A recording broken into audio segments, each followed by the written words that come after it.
στον εμπειρογνώμονα του Βελγίου, Μάριο Μισοφορίτη.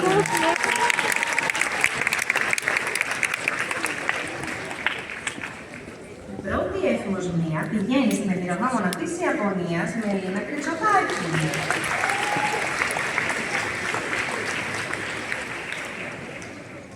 Το βραβείο του μελλοντικού διπλωμάτη πηγαίνει εδώ στον εμπειρογνώμονα της Ολλανδίας, Χρήστο Πρίσκα.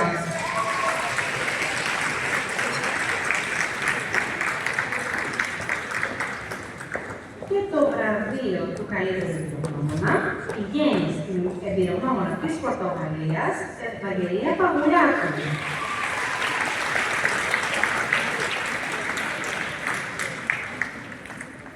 Τελευταία θεματική για την Επιτροπή για τα Δικαιώματα του Παιδιού, το δικαίωμα των παιδιών στην απονομή δικαιοσύνης, με πρόεδρο τη Σοφία Πατσιού.